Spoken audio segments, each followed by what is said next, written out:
comigo a sua Bíblia, o Evangelho de Mateus, no capítulo 20. Nós vamos, durante todo esse mês de dezembro, abordar esse tema da redenção. E eu quero que você encha mesmo o seu coração de expectativa para tudo que vai ser falado, tudo que vai ser transmitido durante todo esse mês de dezembro. Toda a revelação bíblica, ela gira em torno de 4 principais temas. Quais são eles? Criação, queda, redenção, glorificação. Deus cria o homem, e você pode encontrar isso em Gênesis nos capítulos 1 e 2. Você tem o homem em sua originalidade, criado para refletir a imagem de Deus, para governar sobre a criação, mas infelizmente ele desobedeceu de forma intencional, deliberada, e nós temos o que na teologia é chamado de queda. A queda e suas consequências. O pecado compromete a existência humana, compromete seu relacionamento com Deus. O homem agora se vê separado de Deus, a própria criação sofre as consequências do pecado do homem, mas nós temos a redenção.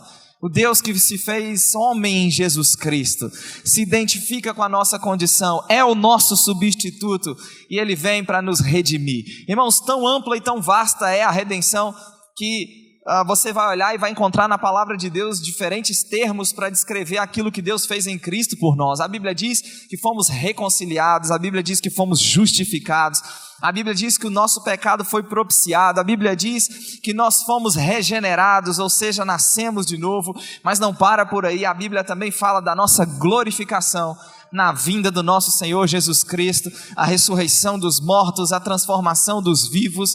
Estaremos para sempre com o Senhor. E eu quero mesmo que você encha o seu coração de expectativa, porque é esse tema que vai ser abordado durante todo esse mês. E eu quero partir com você do Evangelho de Mateus no capítulo 20 e o verso 1.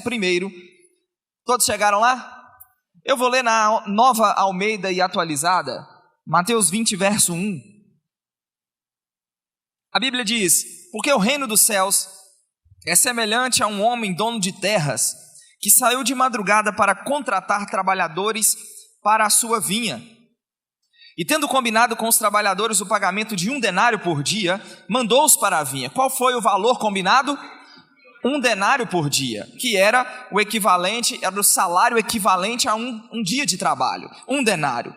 E mandou-os para a vinha. Verso 3 diz: saindo por volta de 9 horas da manhã, viu na praça outros que estavam desocupados e disse-lhes: vão vocês também trabalhar na vinha, e eu lhes pagarei o que for justo. E eles foram. Tendo saído de novo perto do meio-dia, e às 3 horas da tarde, fez a mesma coisa. E saindo por volta de 5 horas da tarde, encontrou outros que estavam desocupados, e lhes perguntou: por que vocês ficaram desocupados o dia todo? Eles responderam: porque ninguém nos contratou. Então ele lhes disse: vão vocês também trabalhar na vinha.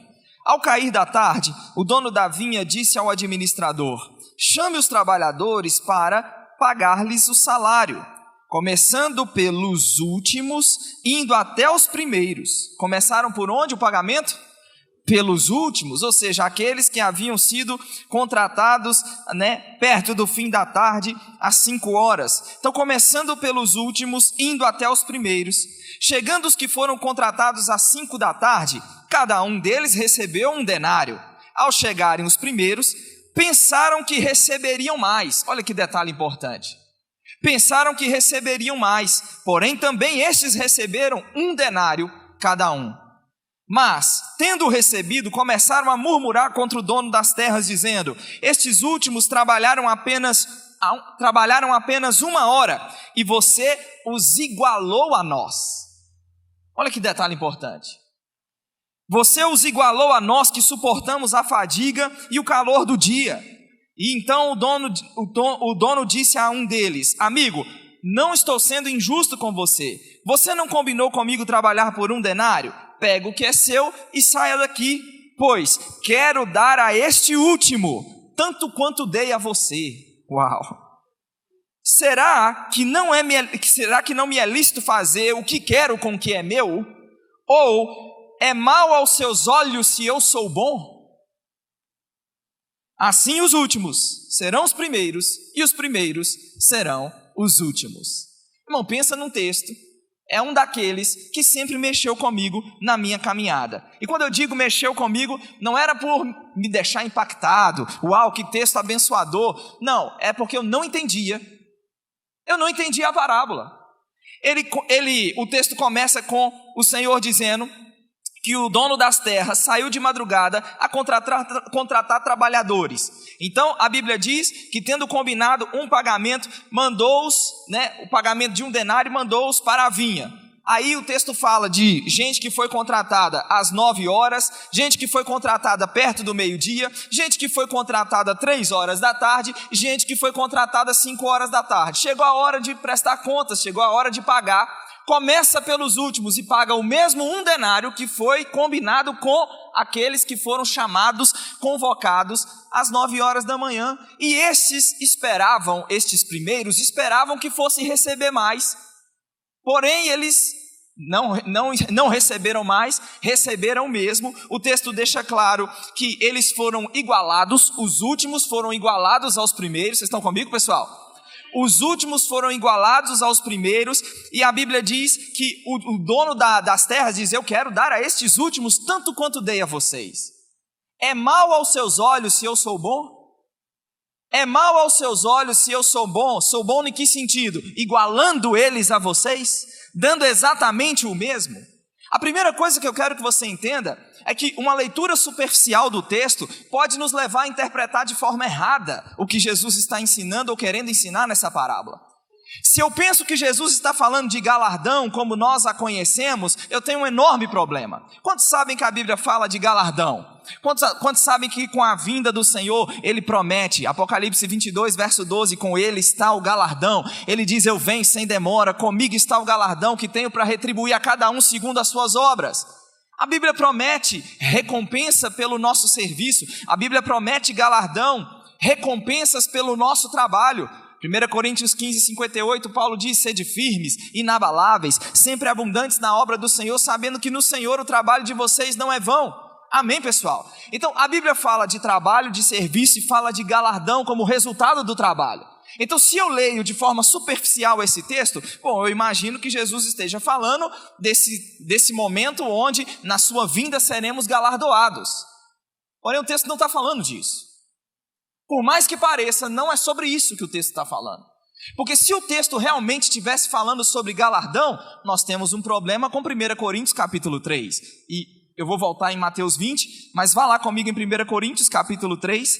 Dá uma olhada comigo quando Paulo fala de galardão pelas obras, a partir do versículo 8, 1 Coríntios capítulo 3 e o verso 8. E agora eu vou ler na revista atualizada. 1 Coríntios capítulo 3, verso 8. Eu vou dar uma volta um pouco grande com você, mas você vai entender onde eu vou chegar. 1 Coríntios 3, 8, quantos acharam? Ora, o que planta e o que rega são um, e cada um receberá o seu galardão, segundo o seu próprio trabalho. O que Paulo está falando no contexto? Os coríntios estavam uma preferência desnecessária relacionada aos ministros. Eu sou de Paulo, eu sou de Apolo. Paulo está dizendo: quem é Paulo e quem é Apolo? Nós somos servos. Cada um conforme o Senhor concedeu uma tarefa a cada um. Ele vai dizer: eu plantei, Apolo regou, o crescimento veio de Deus. Nem o que planta é alguma coisa, nem o que rega, mas Deus que dá o crescimento. Então esse é o contexto. No verso 8 ele diz: o que planta e o que rega são um.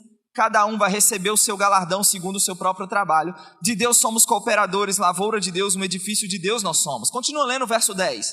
Segundo a graça de Deus que me foi dada, lancei o fundamento como prudente construtor, e outro edifica sobre ele. Porém cada um veja como edifica, porque ninguém pode lançar outro fundamento, além do que foi posto, qual é Jesus Cristo. Contudo, se o que alguém edifica sobre o fundamento, e aí já é responsabilidade de cada um, ele diz, é ouro, prata, pedras preciosas, madeira, feno e palha, manifesta, se tornará a obra de cada um, pois o dia a demonstrará, porque está sendo revelada pelo fogo. Que dia é esse que Paulo aqui menciona? O dia de galardão, o dia do tribunal de Cristo, em que as obras serão provadas por fogo. Então ele diz, manifesta, se tornará a obra de cada um, pois o dia demonstrará, porque está sendo revelada pelo fogo, e qual seja a obra de cada um, o próprio fogo aprovará. Se permanecer a obra de alguém que sobre o fundamento edificou, este receberá galardão. Não é disso que o texto está falando, gente? Eu plantei, Apolo regou, cada um vai receber o galardão de acordo com o seu próprio trabalho. O que foi edificado sobre o fundamento que é Cristo, quem edificou sobre esse fundamento e percebeu, foi atento ao que edificou, vai receber galardão. Então ele diz, o texto continua, verso 15: se a obra de alguém se queimar, sofrerá ele dano. Não é isso que está escrito aí? Sofrerá ele dano, mas esse mesmo será salvo, todavia, como que através do fogo. Aí eu te pergunto, tem dano ou não tem sendo sofrido no dia em que as obras serão provadas pelo fogo? Tem ou não tem? É o dano de perder a salvação, da salvação estar comprometida? Não, o texto acabou de dizer, esse será salvo, todavia, como que através do fogo. Mas haverá um dano que será sofrido. E que dano é esse que será sofrido? É só olhar para o contexto. Cada um recebeu do Senhor uma tarefa e vai haver um momento de prestação de contas, galardão de acordo com o trabalho. Mas quando Paulo menciona sofrer dano, ele está se referindo a pessoas que não serão galardoadas. Não é a salvação comprometida, mas são pessoas que sofrerá dano de não ter a sua obra galardoada. Amém, pessoal? Estou sendo claro de verdade? Esse texto prova que galardão não vai ser o mesmo para todo mundo. Por que eu estou te mostrando esse texto? Porque quando você pensa em Mateus capítulo 20, Jesus não está se referindo ao tribunal de Cristo, à prestação de contas, a galardão no dia do tribunal de Cristo. Porque na parábola do capítulo 20, todos foram recompensados. Desde os primeiros até os últimos, eles foram recompensados, igualzinho. Então eu tenho que repensar o que Mateus capítulo 20 está ensinando. Qual é o propósito e o objetivo de Jesus na parábola do capítulo 20? Eu descarto a possibilidade de galardão, de recompensa, por mais que o texto use uma linguagem de assalariar trabalhadores. Mas ele não está falando de galardão, ele não está falando de recompensa. Do que então Mateus capítulo 20 está se referindo?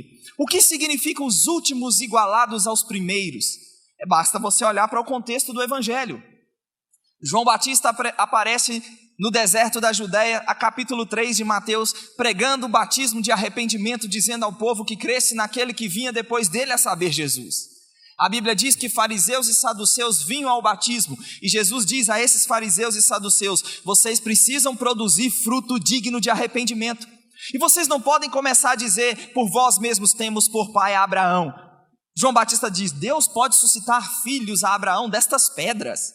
O que os judeus acreditavam? Eles acreditavam que porque tinham culto à lei, às alianças, às promessas, eles eram um povo exclusivo, diferenciado, privilegiado.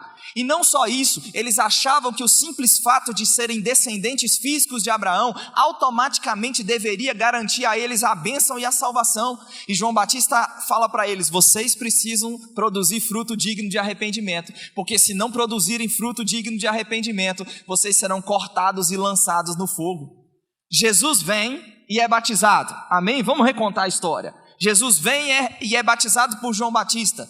A Bíblia diz que depois que ele volta do deserto da tentação, ele passa a pregar e a dizer, arrependei-vos, está próximo o reino dos céus. Mateus capítulo 4, verso 17. Em Mateus 4, verso 23, diz que Jesus percorria toda a Galileia, ensinando nas sinagogas, pregando o evangelho do reino e curando toda sorte de doenças e enfermidades. Diga comigo, toda a Galileia. Em Mateus 9,35 diz que Jesus percorria todas as cidades e povoados. Não era só a Galileia, era todas as cidades e povoados, pregando o evangelho do reino, curando toda sorte de doenças e enfermidades entre o povo. No capítulo 10, ele separa os seus discípulos, escolhe os 12 início do capítulo. A partir do versículo 5 ele instrui esses discípulos dizendo, não tomeis rumo aos gentios, não entrem em cidades de samaritanos, procurem as ovelhas perdidas da casa de Israel. À medida que vocês seguirem, pregai que está próximo o reino dos céus, cure os enfermos, purifique os leprosos, ressuscite os mortos, de graça vocês receberam, de graça vocês devem dar. O que nós temos? A mensagem sendo oferecida, inicialmente por João Batista, depois por João Batista, depois pelos seus discípulos. Amém, pessoal? Só que o que o evangelho vai mostrar? Que essa mensagem vai ser rejeitada. No capítulo 11, verso 16, fica comigo e você vai entender onde eu vou chegar. No capítulo 11, verso 16, Jesus diz assim, a quem hei de comparar esta geração? Qual geração? A nossa hoje? Não, aquela lá atrás, do primeiro século. Eu vou comparar essa geração a quem? É semelhante aos meninos que sentados nas praças gritam aos companheiros: nós tocamos flauta e vocês não dançaram, nós entoamos lamentações e vocês não prantearam. O que Jesus quer dizer com isso? Ele explica: veio João no caminho da justiça e vocês chamaram ele de endemoniado. João começou a pregar arrependimento e ao invés de vocês receberem a mensagem pregada por meio de João, vocês chamaram ele de endemoniado. Aí veio o Filho do Homem, que come e bebe, e ao invés de receberem o Filho do Homem, receberem a mensagem, vocês chamaram o Filho do Homem de glutão, bebedor de vinho, amigo de publicanos e pecadores. Verso 20, Mateus 11, 20. Passou então Jesus a denunciar as cidades nas quais ele operara numerosos milagres pelo fato de não terem se arrependido. Quando você chega, capítulo 21 de Mateus, ele vai contar outras 3 parábolas. Eu não vou me estender, não vou ler as 3 parábolas com você, mas as 3 parábolas que vêm imediatamente após o capítulo 20, no capítulo 21, ilustra muito bem o que aconteceu. Eles rejeitaram João Batista, eles rejeitaram Jesus. Jesus disse: o reino de Deus vai ser tirado de vocês e vai ser dado a um povo que vai produzir os respectivos frutos. Quando Jesus, e aqui eu começo a entender o que Jesus quer ensinar na parábola do capítulo 20. Quem são os últimos? Os gentios. Quem são os primeiros? Os judeus. Mas os últimos, o que Deus faz? Deus os iguala aos primeiros. Oh, meu Deus do céu! Os últimos são igualados aos primeiros. Os primeiros ficam chateados. Que conversa é essa? Nós trabalhamos, suportamos o calor do dia e você... Aí o Senhor diz assim: é mal aos seus olhos se eu sou bom?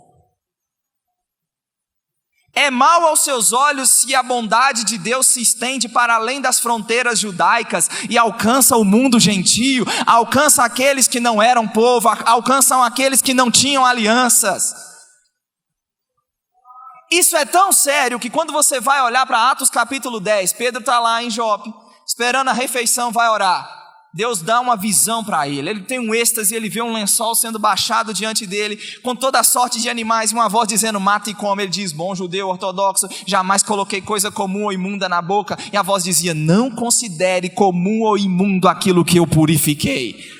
Era de comida, era a respeito de comida que Deus estava tratando com Pedro? Não, Deus estava convencendo Pedro a ir ao Cornélio, ao gentio imundo, que ele considerava imundo, mas que Deus havia purificado. Aqui, aproximadamente 60 quilômetros de distância, Deus trata com Cornélio. Cornélio, tuas orações e esmolas subiram à memória diante de Deus. Manda homens a Jope, vai chamar por Pedro. Ele vai te dizer palavras mediante as quais você vai ser salvo. A Bíblia diz que eles vão, quando esses homens estão se aproximando de Jope, o Espírito Santo diz a Pedro: estão aí homens que te procuram, vai com eles sem nada hesitar. Pedro vai com eles. A Bíblia diz que ele chega na casa de Cornélio. Cornélio se prostra para adorar. Ele diz: pode parar, pode levantar, eu também sou homem. E ele começa a contar para Cornélio: eu observei, por volta da hora, não lembro a hora, uma visão. Aí ele diz assim para Cornélio: Cornélio, você sabe que é terminantemente proibido a um judeu, ao menos se aproximar de alguém de outra raça. Mas Deus me demonstrou que eu não deveria considerar comum ou imundo aquilo que ele purificou. A Bíblia diz que Pedro então começa a falar de Jesus. Deus ungiu Jesus de Nazaré com o Espírito Santo e com poder. A Bíblia diz no verso 44 que ainda Pedro falava estas coisas quando o Espírito Santo caiu sobre os que ouviam a palavra. A Bíblia diz que a judeusada, que era da circuncisão, que viera com Pedro, se admiraram. Eles ficaram admirados porque o Espírito Santo havia sido derramado sobre os gentios, pois os ouviam falando em línguas e engrandecendo a Deus. Agora imagina cá, do lado de cá, Pedro olhando para aquilo que ele considera imundo. Esse povo imundo, o judeu é proibido ao menos se aproximar de alguém de outra raça. Ele vê com os próprios olhos como foi derramado sobre eles o Espírito Santo sendo derramado sobre os gentios. Efésios capítulo 2. Efésios capítulo 2 e o verso 11. Eu posso ler na NVT, não sei se o pessoal tem a NVT aí. Eu queria ler esse texto na NVT. Esse texto destaca ainda mais a grandeza dessa revelação, dessa redenção, irmãos, dessa graça que nos alcançou, dessa misericórdia divina que chegou até nós, não ficou só em Jerusalém, não ficou só na Judéia, alcançou Samaria, alcançou os confins da terra, alcançou Belo Horizonte, Contagem, Betim, alcançou a sua vida, a minha vida. Paulo diz, verso 11, eu estou lendo Efésios 2:11 na NVT, não esqueçam que vocês, gentios, eram chamados incircuncidados pelos judeus que se orgulhavam da circuncisão. O que era a circuncisão? Você vai aprender no Rema, na matéria aliança de sangue, que a circuncisão era todo homem ao 8º dia, era feita a circuncisão como um selo e um sinal da aliança de Deus com Abraão. Deus fez uma aliança com Abraão, a circuncisão era um sinal na carne dessa aliança. E o que Paulo está dizendo era que a judeusada, eles se orgulhavam da circuncisão, que nós éramos por eles chamados de incircuncisos, ou seja, povo sem aliança, sem relacionamento com Deus. Mas essa realidade mudou. O texto diz, embora ela fosse apenas um ritual exterior humano, verso 12, diz, naquele tempo vocês viviam afastados de Cristo, não tinham os privilégios do povo de Israel e não conheciam as promessas da aliança. Viviam no mundo sem Deus e sem esperança. Mas o verso 13 diz, agora porém, vocês estão em Cristo Jesus. Antigamente estavam distantes de Deus, mas agora foram trazidos para perto dele por meio do sangue de Cristo. Isso fala de redenção. Fomos aproximados a um lugar de relacionamento com Deus hoje nessa nova aliança. Irmãos, em Jesus, Deus encontrou uma forma de se relacionar com o ser humano que não passava pelo medo. Vai pesquisar as principais religiões do mundo. Quando o assunto é relacionamento com a sua divindade, seja ela lá qual for, medo é o primeiro sentimento, é a primeira emoção que as pessoas demonstram. Os judeus, a religião judaica, as crianças cresciam ouvindo histórias da montanha que se mostrou fatal para todo que ousasse se aproximar dela de forma indevida. Entrar no Santo dos Santos, se não fosse um sumo sacerdote, uma vez por ano, depois de um ritual rigorosíssimo de purificação, era cair morto, fulminado, na mesma hora. Os muçulmanos, eles se curvam tanto a ponto de suas testas tocarem o chão. Os hindus oferecem sacrifícios nos templos, mas em Jesus, Deus encontrou uma forma de se relacionar com o ser humano que não passava pelo medo. Ele veio pessoalmente nos dizer quem Ele é. Ele veio pessoalmente se revelar. Ele veio pessoalmente não só se revelar, mas abrir um caminho de comunhão, de relacionamento restaurado. O que é redenção? Redenção é um ato de compra. Nós éramos e nós somos uma propriedade de Deus, um povo adquirido, amém? Deixa eu exemplificar isso da seguinte forma, imagina que Bruno é um judeu muito rico, vou levar lá para Levítico capítulo 25, porque antes de ter essa aplicação na nova aliança como nós a conhecemos, perdão dos pecados, salvação, a redenção ela fazia parte da lei de Israel. Em Levítico capítulo 5 você pode observar isso. Então suponha que Bruno é um judeu muito rico, e eu vou fazer com ele uma aliança. Vou levar para a linguagem do mundo bíblico. Eu vou plantar uva. Eu tenho as terras, tenho um entendimento de plantio, distribuição e colheita, mas eu não tenho a grana para o investimento. Eu vou então fazer com ele uma sociedade. Ele exige tantos % de juros, sei lá, eu aceito, entramos em uma aliança. Chegou o tempo da colheita, contrário às minhas expectativas, a colheita foi terrível, foi desastrosa. O que eu tenho com o Bruno agora é uma dívida. De acordo com a lei em Israel, a lei, o que Levítico capítulo 25 ensina, havia 2 formas de sair dessa escravidão. Número 1, ano do jubileu. O que era o ano do jubileu? 50 e 50 anos, as dívidas dos escravos eram perdoadas, eles eram livres. Suponha que o último jubileu aconteceu há 1 ano. O que isso significa? Eu tenho que esperar 49 anos debaixo da escravidão, do senhorio, do domínio do Bruno. Porque eu não tenho dinheiro para pagá-lo, e por não ter dinheiro para pagá-lo, meus bens, minhas terras, meus escravos, eu e minha família nos tornamos escravos dele. Ano do jubileu era a primeira forma de sair, de se livrar dessa escravidão, dessa dívida. A segunda forma de se livrar dessa escravidão, dessa dívida, era a redenção. O que era a redenção? Cleiton, meu parente mais próximo, vai agir como um resgatador. Cleiton procura saber de Bruno o valor da minha dívida. Bruno diz, ele deve isso e aquilo. E ele não vai sair da escravidão enquanto toda a dívida não for paga. O que Cleiton faz? Meu parente mais próximo, ele vai assumir a minha dívida. Ele vai pagar cada centavo da minha dívida. Quem está entendendo isso aqui nessa manhã? Ele assume a minha dívida, ele paga cada centavo da minha dívida. O que acontece? Qual é o resultado disso? Eu, meus bens, minhas terras, minha família, saímos de debaixo desse senhorio. Nós temos agora outro senhor, nós temos agora outro dono. Talvez alguém pessimista possa pensar, não mudou nada, troquei 6 por meia dúzia. Algo mudou. Porque ele agiu como um resgatador, e ele não me resgatou para me tratar como escravo, ele me resgatou para me tratar como membro da família. Isso é redenção. Ele nos libertou, e é só um exemplo, tá bom? Ele nos libertou do império das trevas e nos transportou para o reino do Filho do seu amor, no qual nós temos a redenção. O que é redenção? Redenção é um ato de compra. Eu e você pecamos, o meu e o seu pecado nos deixou numa condição de escravidão. O preço para sair dessa escravidão era a vida humana, era sangue derramado. Não há remissão sem sangue derramado. Não há remissão de pecado sem derramamento de sangue. Um animal imperfeito não podia ser o nosso substituto perfeito. Então o verbo que estava com Deus, que era Deus, o verbo que por meio dele todas as coisas foram feitas, esse verbo tomou forma humana, se identificou com a nossa condição, foi obediente até a morte de cruz. Ele nos libertou do império das trevas e nos transportou para o reino do Filho do seu amor. Apocalipse 5, 9 e 10, a criação de Deus adora a Deus e entoava um novo cântico dizendo, digno és de tomar o livro e de abrir os selos, porque foste morto, falando do Cordeiro, foste morto e com teu sangue compraste para Deus. Fala para alguém que está perto de você, você é valioso, um preço alto foi pago para te resgatar, o sangue daquele Cordeiro sem defeito, sem mácula.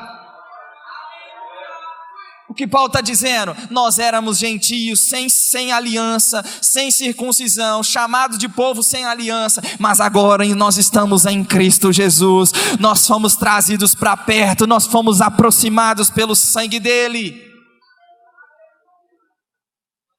Verso 14 continua, porque Cristo, Efésios 2,14, Cristo é a nossa paz, Ele uniu.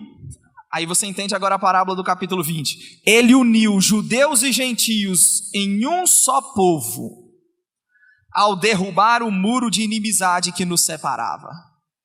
E acabou com o sistema da lei, com seus mandamentos e ordenanças, promovendo a paz, ao criar para si mesmo desses dois grupos uma nova comunidade. Assim, ele os reconciliou com Deus em um só corpo por meio da morte da sua cruz, eliminando a inimizade que havia entre eles. A Bíblia diz em 1 Pedro 3,18 que o justo morreu pelos injustos para conduzir-nos a Deus. O justo morreu pelos injustos para conduzir-nos a Deus. Morto na carne, vivificado em espírito. O justo morreu pelos injustos. Pensa por um instante nisso, irmãos. O Natal está se aproximando. E por todo o mundo cristão se celebra, por mais que não tenha sido exatamente essa data em que o nosso Salvador tenha vindo ao mundo, mas por todo o mundo se celebra a encarnação. Se celebra a vinda do nosso Senhor Jesus, o nascimento do Senhor Jesus. E eu sei que é chegado aquele momento das fotos com as famílias, né? Feliz Natal e o povo feliz, mas saia da alegria dos cartões de Natal por um momento e pense na seriedade com que o Evangelho trata, e os Evangelhos tratam a encarnação. Imagina hoje, por um ato explosivo, uma jovem tendo que lidar 9 meses com uma gravidez. Imagina isso numa cidade pequena. Cidades pequenas não costumam tratar bem criança que cresce com paternidade suspeita. Agora imagina isso no 1º século, numa vila de camponeses. A notícia não foi muito bem-vinda. Maria foi a primeira a aceitar Jesus, apesar do custo pessoal. Imagina o contraste do nascimento entre João Batista e Jesus. Toda a vizinhança está celebrando o ventre curado, milagroso da Isabel. E Maria tem que esconder a vergonha. 9 meses de desajeitadas explicações. Que negócio é este? Grávida do Espírito Santo? Deus jogou de acordo com as regras ao se tornar um ser humano em Jesus Cristo. Ele se encolheu tanto. Irmãos, o Deus que veio à terra não veio num redemoinho arrasador, não veio relampeando, não veio o Deus que podia mover exércitos como peões num tabuleiro de xadrez. Esse Deus se encolheu tanto, que se tornou um pequeno óvulo, que se dividiu e se redividiu dentro de uma irrequieta jovem. Alguém sabiamente disse: a imensidão enclausurada no amado ventre daquela jovem. Imagina nisso, pensa sobre isso. No livro Jesus que eu nunca conheci, o Philip Yancey conta a respeito da jornalista, né? Se deleitou em noticiar toda a logística envolvendo a visita. Uma certa vez a Rainha Elizabeth visita os Estados Unidos e os repórteres se deleitaram em noticiar tudo que envolveu a visita de uma realeza a um país estrangeiro. Não sei quantos quartilhos de plasma, vestes para diversas ocasiões, uma infinidade de atendentes junto, e ele diz, e na época foi noticiado que poderia se custar facilmente 150 milhões de dólares a visita de uma realeza a um país estrangeiro. Em humilde contraste, a visita de Deus à terra aconteceu num abrigo, sem imprensa, com mais testemunhas animal do que humana. Ele se esvaziou. Ele assume a minha e a sua condição. Ele assume o meu e o seu lugar. Ele vem, o justo, para morrer pelos injustos, para nos conduzir a Deus. No Getsemane, irmãos, ele ora: Pai, se possível, passa de mim esse cálice, que não seja a minha vontade, que seja a sua vontade. Então ele se rende àquilo que é a vontade, o plano de Deus. Irmãos, estamos aqui nós hoje. Como Deus pôde tornar isso possível? Por que nós temos presídios? Por que temos leis? Não é assim? Não é assim, advogado? Quando o indivíduo comete um crime e não paga pelo crime que cometeu, isso se chama impunidade. Pensa na gravidade do nosso pecado. Não, eu sou bom. Não tem essa conversa. Todos pecaram e destituídos estão da glória de Deus. Romanos 6:23 diz qual era a sentença, consequência do nosso pecado. O salário do pecado é o quê? É a morte. Mas nós estamos aqui nessa manhã, salvos, reconciliados, novas criaturas, embaixadores, povo de propriedade exclusiva de Deus. Como Deus pôde tornar isso possível? Sem ser injusto, sem infringir leis, sem ser corrupto. Porque Deus não foi corrupto. O diabo não tem o direito de olhar e falar: Deus, você foi corrupto. Deus, você usou de meios ilegais e corruptos para justificar o homem. Não, Deus não fez isso. É por isso que Paulo diz em Romanos 8: quem intentará acusação contra eleitos de Deus? É Deus quem os justifica. Irmãos, nós precisamos entender que Deus jogou de acordo com as regras. Deus foi leal, foi justo, foi correto, foi direito. Ele se faz homem em Jesus, é o meu e o seu substituto. Nós só podemos hoje, na posição e na condição que nós estamos, redimidos, reconciliados, povo de propriedade exclusiva de Deus, isso só é uma realidade, porque Deus, aquele que não conheceu o pecado, Deus o fez pecado por nós. Ele o fez pecado por nós. Nele hoje nós somos a justiça de Deus. Não, fala para alguém que está perto de você mesmo: você não está entendendo não, você está reconciliado.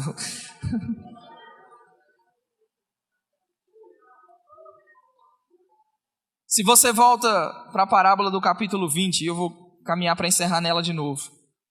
Evangelho de Mateus, capítulo 20. Os primeiros, o texto no verso 8 diz que ao cair da tarde o dono da vinha disse ao administrador: chama os trabalhadores para pagar-lhes o salário.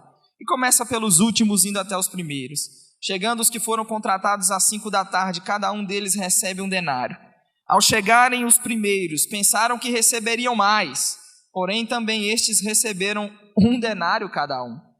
Mas, tendo recebido, começaram a murmurar contra os donos da terra, dizendo: esses últimos trabalharam apenas 1 hora, e você os igualou a nós. Agora você entende o que é isso?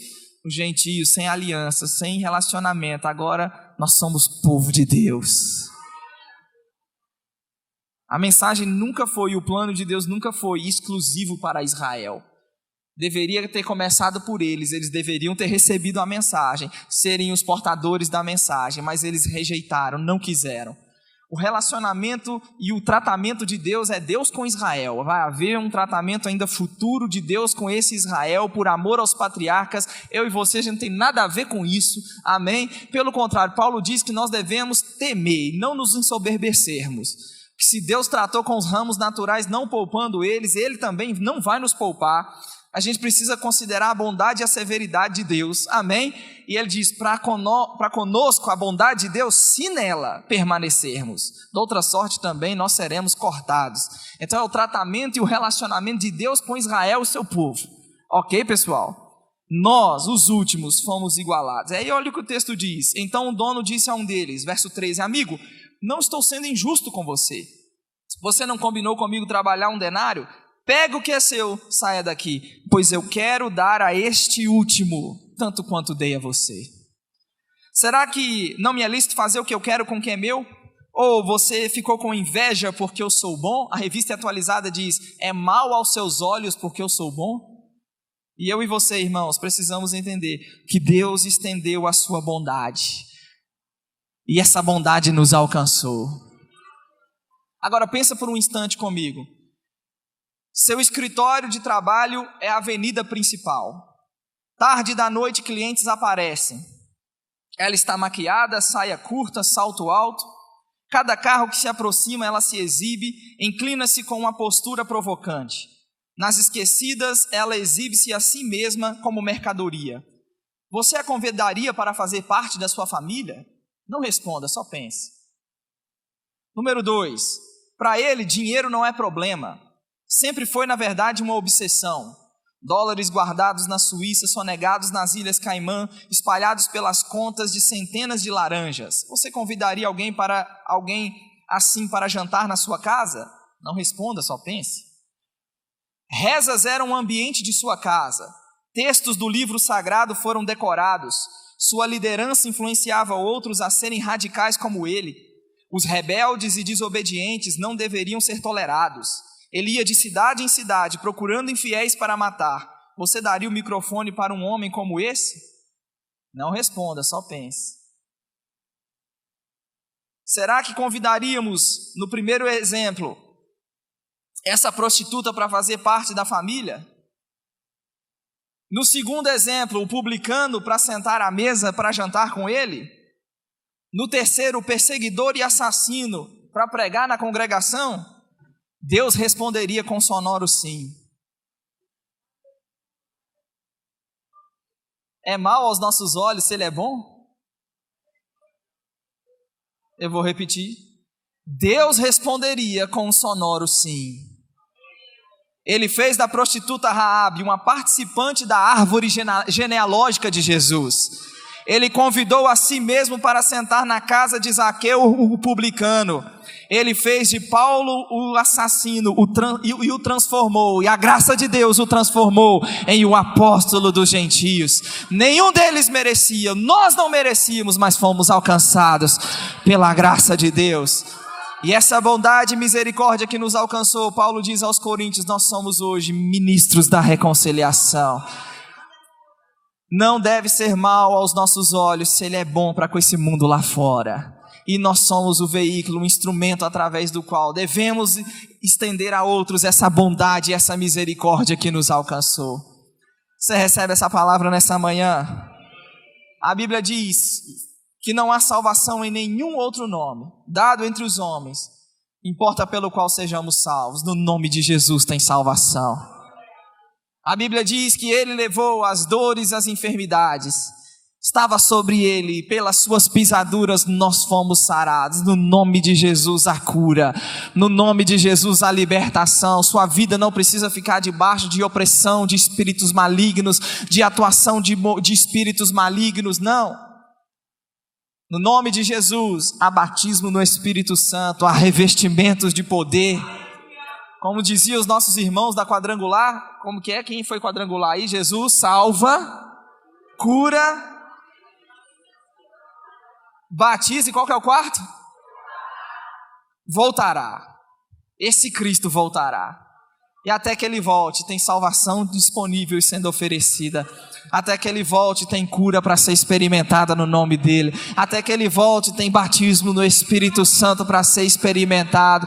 Tem relacionamento, irmãos. Irmãos, Paulo diz, a graça de nosso Deus, o amor de Deus Pai, a graça de nosso Senhor Jesus Cristo e a comunhão do Espírito Santo sejam com os irmãos. Amor de Deus, graça do Senhor, comunhão do Espírito Santo. Nós precisamos entrar nesse lugar de comunhão com o Espírito Santo. E o batismo no Espírito Santo, a oração em línguas é indispensável para isso. Fica em pé comigo nessa manhã.